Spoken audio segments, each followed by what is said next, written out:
Hi, and welcome to Dollars and Making Sense, a weekly show about finance, money, and investing. I'm your host, Ray Treverson from OTG Capital. We broadcast locally on Radio Northern Beaches here in sunny Sydney and around Australia on the Community Radio Network, compliments of the Community Broadcasting Association of Australia. I'm really pleased to always welcome our regional stations that come into the syndicate, and we always welcome feedback regardless of whether you're city or country based. And this week, I'm really pleased to welcome back to the microphone Michelle Griffiths, who has been on the show before.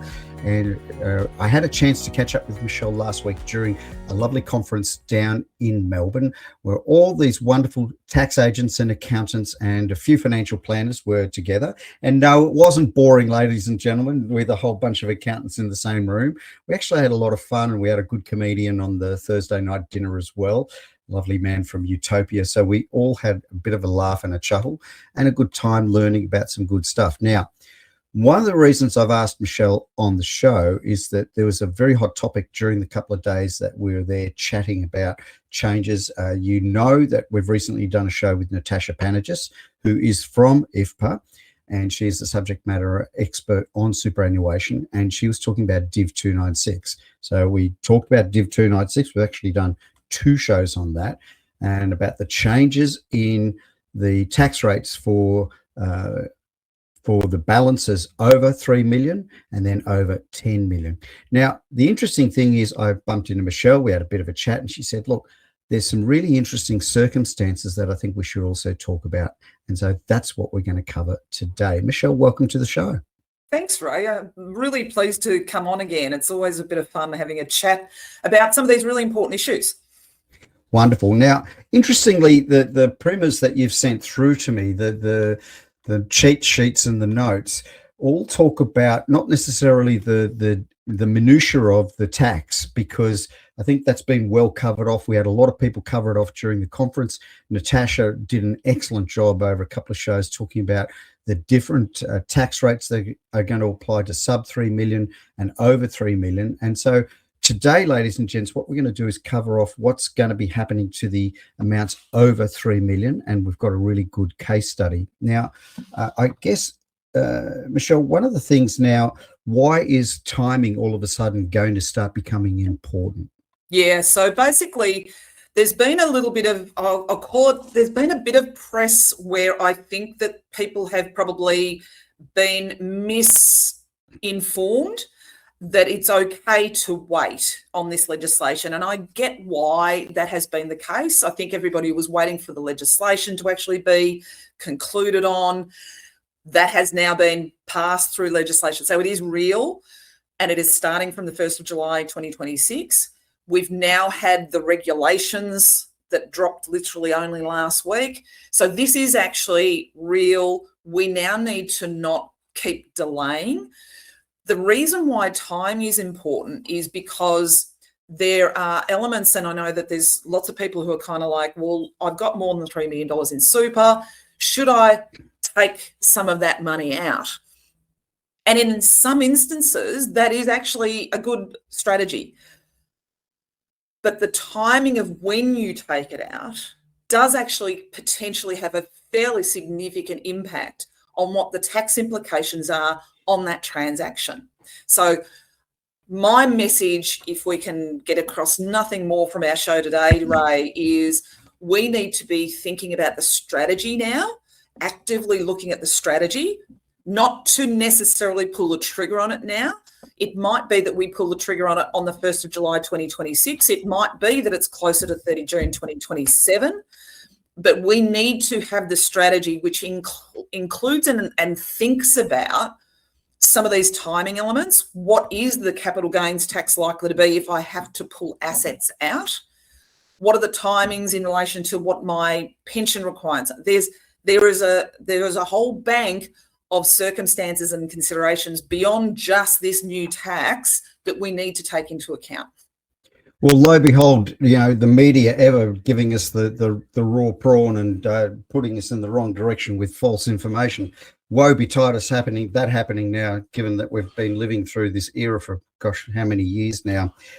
Another time I will have my rant about that. Now, interestingly, Stuart Sheary was on our show as well from the Institute of Financial Professionals, and he was talking about a recontribution strategy and how that may or may not impact tax dependence. And I think that show where we did the delineation between tax dependence and super dependence was really, really important. And I know, again, Michelle, looking at your cheat sheet, that's well covered off as well. So I guess, again, you've got this neat cue here, setting the scene beyond the headlines. Okay, so doing nothing is something that we should consider as well? Well, I think, and this is probably one of my catchphrases all the time, is doing nothing may actually be the strategy.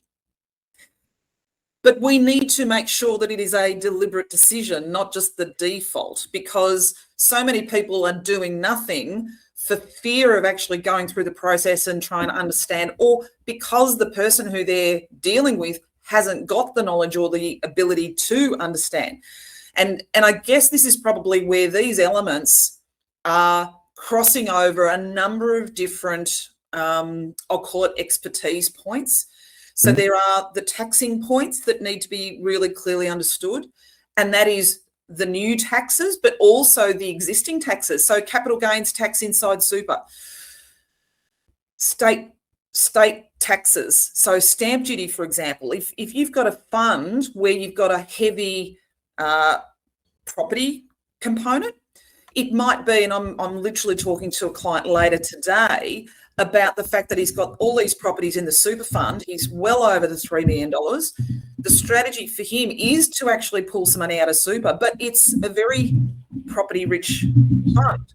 The only way for us to actually pull those properties out is actually to transfer them to him, because he doesn't want to sell them. Then what we need to think about is, well, what else is going on outside of super, and how is that now going to be taxed in his own name, or should it be in a company, or should it be in a trust? And that would then lead to, well, maybe then there's some stamp duty implications. So there are all of these flow-on effects that we need to be so on top of. So this is a lot more than just an investment decision. It's a lot more than just a decision about the Div296. It's about looking at people holistically. And what you touched on just then as well, Ray, was in relation to who is going to be your end beneficiary becomes a massive part of this discussion. Because if you are a financial dependent, i.e. if you have a spouse that is still living, then it may be that the urgency of these decisions might be a bit tuned down, because, okay, worst case scenario, if something happens to one of you, we'll pull the money out then, or we'll think about it then, could be a valid strategy. Let's make sure it's a conscious strategy, not a default one. But the other thing is, if they're the last man standing, so you are on your own and your next beneficiaries are going to be your adult children who are not financial dependents for the purposes of the tax rules, then there is likely going to be some death taxes, which once again, if you aren't aware of what they are likely to be, you need to be, because part of this strategy is also about proactively managing that taxing point. So the interesting thing in this case study, Ray, was that when you looked at it purely on the basis of, well, what tax would I be paying on an annual basis between this new Div296 tax versus if I pulled the money out and I paid tax in my own name, the difference isn't that significant between the two. Right. Either way, you're going to pay more tax. So I think everybody needs to kind of calm down on that front, because that is the reality, okay? And it's interesting because Natasha had some good case studies. A lot of them were on the cusp of 3 mil, between 3 and I think 5 at that time. I'm not exactly sure of the numbers now. Yeah. But again, your case study now is going to be reasonably specific, but we're talking about somebody with reasonably healthy. Certainly if I had that amount sitting in my super, I'd be smiling. I'd be very happy. But these are problems to aspire to, Ray. Well, again, they're great problems, but I think one of the things I was also at pains to explore during our show, talking about the technicalities, is the earth's not going to fall down and the sky's not going to cave in on us overnight. We're not talking about a huge impost. Certainly, I know in Victoria, I have friends that live in Victoria. There are windfall taxes there that apply to property. There is certainly a heavier burden around property, I believe, in Victoria juxtaposed to other states. So again, they're going to have to knock on your door and come and have a chat. But I think, like anything, when we're doing this show, it's all about education. It's all about prompting people into action rather than sitting on their hands and doing nothing. Now, the case study that you've got, I think, is really, really interesting because it proffers, and we will post, if you're happy, we'll post this happy to share on our website as part of the blog. But you've got here a great primer again, Bob's case, why normal, in inverted commas, clients will face abnormal outcomes. So why don't we start digging into a little bit of that? Yeah. So the first thing is exactly that estate planning tax. So in Bob's example, he's got $8 million in super. So obviously he's $5 million over that $3 million limit.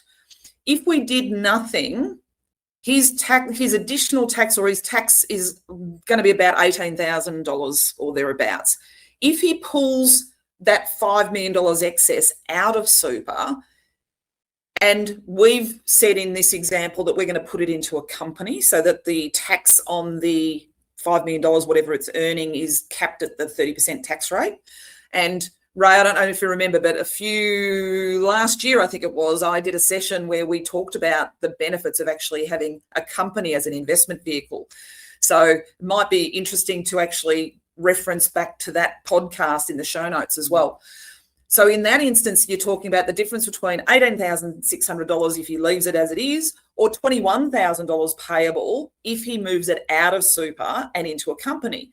Now, if you looked at that in isolation, you'd go, oh, well, surely therefore I'm better off just leaving it where it is. This is where it gets very nuanced, because Bob is last man standing. He's in his mid-80s. Now, at the moment, he's reasonably well. But if he were to drop dead tomorrow, his kids would pay about $1.1 million worth of death taxes. Yeah, and again, ladies and gentlemen, I've got to be clear here, and there is no such thing as a death tax. It's not actually specifically called a death tax. It ends up being one by default. Okay, so I had basically the only estate taxes essentially really in Australia is via this superannuation system. And fascinatingly, I had a show which I think is about 2 or 3 years old now, where it was called the hidden death tax, which is superannuation. And yet again, I keep on harping back to people that this continues to drive home the reasons we have super. It's not an intergenerational transfer mechanism. And that's why it ends up becoming a death tax, is because people leave too much super before they die. Now, obviously, we don't know when we're going to cark it, but anyway. If you had a crystal ball, Yeah, exactly. Look, we're at half time at the moment. You're here on Dollars and Making Sense, a weekly show about finance, money and investing. I'm really pleased to have at the microphone Michelle Griffiths from TAG Financial down in Melbourne. We are talking about Div296. We're going to take a short break and be back with you in just a moment. Hi, and thank you for listening to Dollars and Making Sense, a weekly radio program about finance, money and investing on Radio Northern Beaches and nationally on the Community Radio Network around Australia. The views, comments and opinions aired during our program should not be construed or viewed as financial advice. Any commentary is general advice only and does not take into account your objectives, financial situation or needs. You should consider whether the advice is suitable for you and your personal circumstances. If in doubt, you should contact an authorised licensed financial planner. We welcome questions and feedback, and you can get in touch with us via our blog, social media channels or email. Please search for Dollars and Making Sense in your favourite podcast platform or check out our blog at otgcapital.com.au/blog.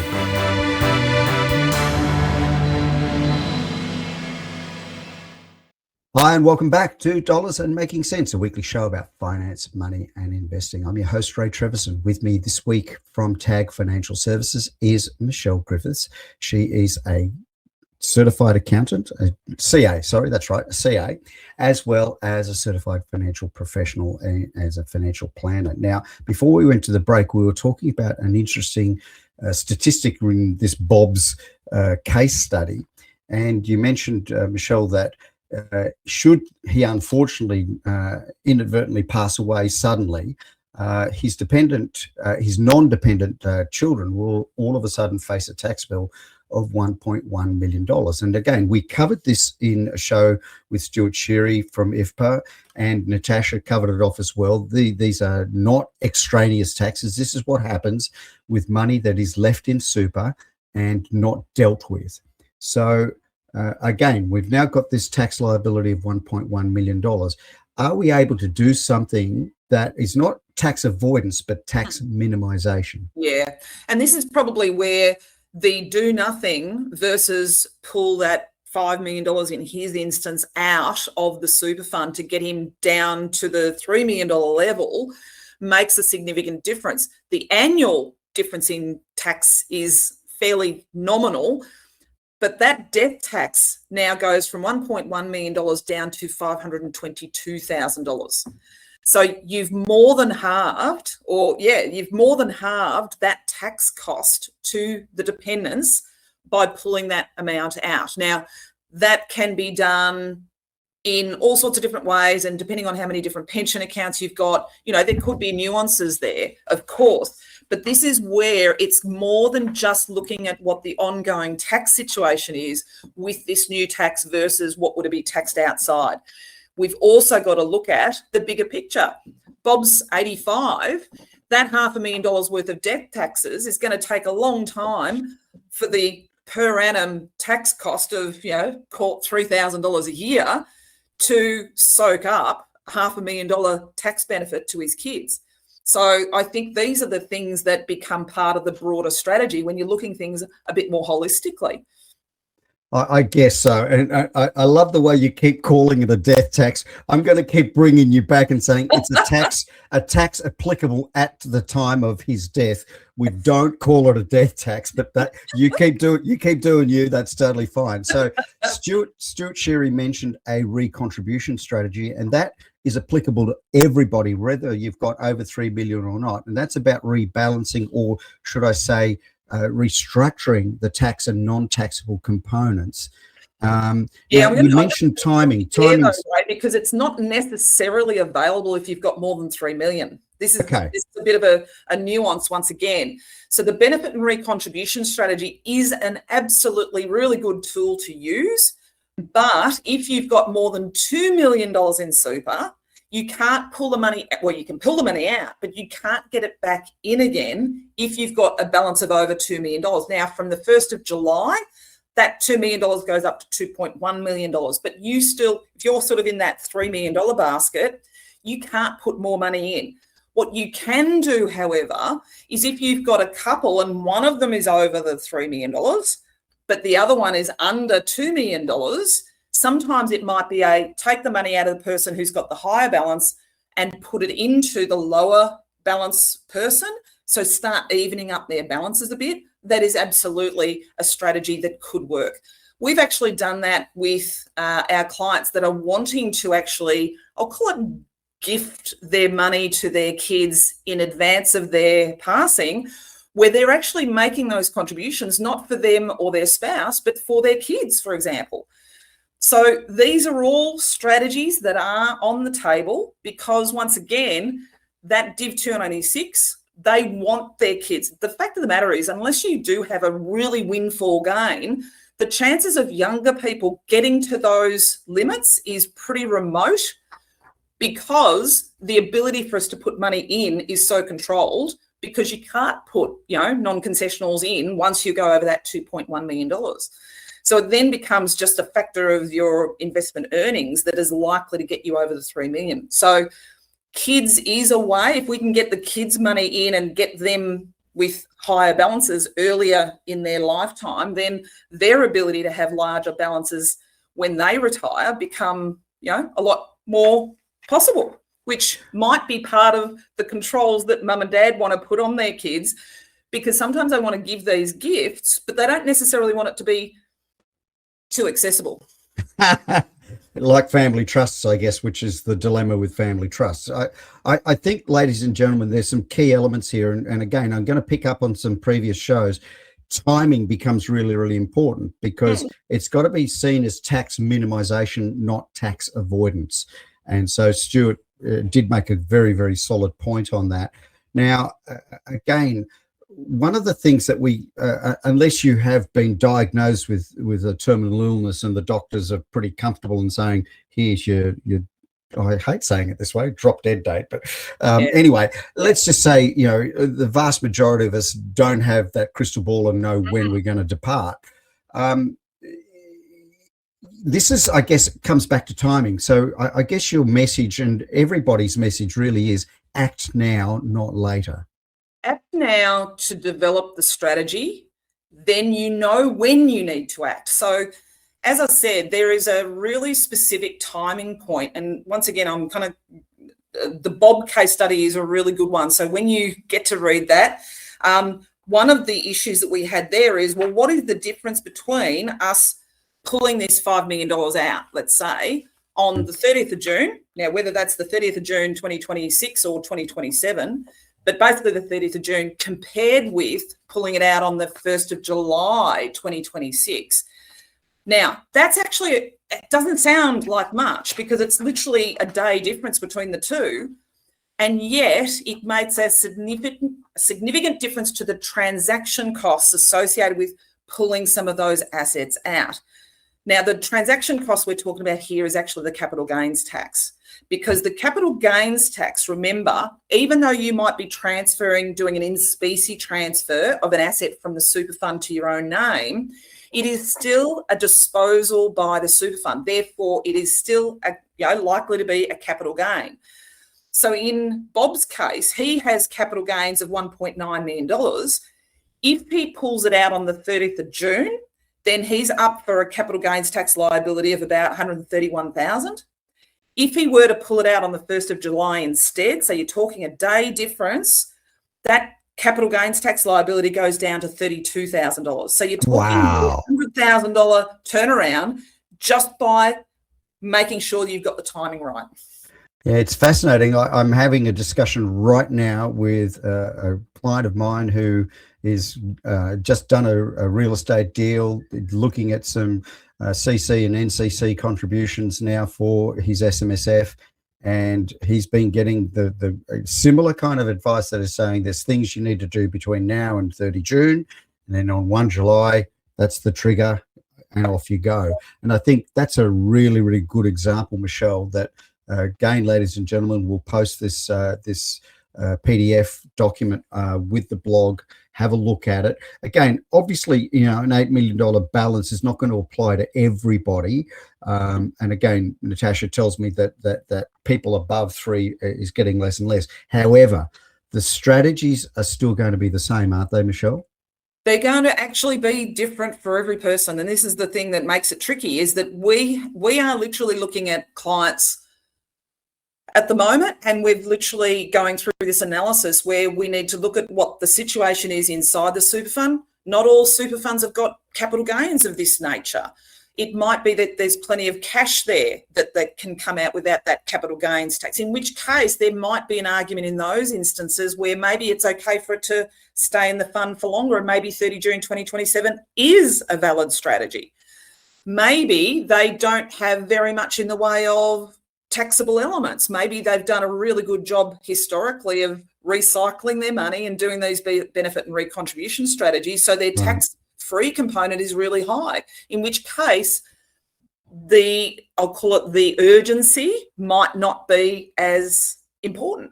So once again, and also then what else is outside of super? If you've got zero other assets that are earning income outside of super, that becomes a different situation again. Then it might be you don't even need a company. It might be that it's just better off holding it outside of super, and you get all the tax-free thresholds and all those and lower tax rates that would apply. So this is something that is not a one size fits all. It is, we've got to look at the entire situation. It might be that you've got a person who they know they've got these taxes in the event of their passing, But it might be that they genuinely don't care, because it might be that they've got an attitude of, well, the kids are going to wind up with plenty. I don't care if they pay tax. I have actually had some clients that have said that. This is actually not, this is not fictional. There are some people out there who do not, they're not worried about that. So once again, it comes down to what are the priorities for the person? Right. What are their objectives and their wishes? And let's just map out what it looks like, not just in 1 year. We need to look at what is this going to look like in 5 or 10 years period, and also what is it going to look like when you're not here anymore. I think you make some incredibly valid points, and again, context is everything. So these taxes that you're talking about contextually may be minor, or again, actually dealing with them may end up costing more than the benefit that may be available to them. And I guess we've got some key dates. We need to wrap up. We're just about out of time. So 1 July 26 is key, and yes, 1 July 27 is also going to be key as well. Yep. And so I think here, I love this final statement you got here on the primer. Timing isn't administration, it's strategy. I love that. That's very, very good. I guess as a wrap up, Michelle, obviously people should pick up the phone and start talking to their financial professionals. And if they don't have one, now's a good time to start thinking about it. Final message to think about before we wrap up. I think the other thing, Ray, is even if you don't have a financial planning relationship, because it might be, and we're talking to a lot of our clients who are very comfortable and very, very good at doing their own investing, doesn't mean that you don't need to get a financial planner involved in this type of strategic decision making. Mm-hmm. Because it might be that you continue to do your investment decisions yourself, but it's just a matter of, well, where do I hold them that is most effective? And it's really bordering on, it's not tax advice. Well, it is tax advice, but it's also financial planning advice, because we're talking about superannuation, which is a product, pensions, which are a product, and therefore your accountant can't necessarily provide you with this detail of advice, but you need a planner who has that, I'll call it that tax expertise, because it is a tax strategy. So trying to find someone that actually does both of those things well and understands these rules well enough is the key. Wonderful. Excellent message, Michelle Griffiths from TAG Financial Services. Always a pleasure to have you on the show. Love to welcome you back again soon. Thanks for being on Dollars and Making Sense.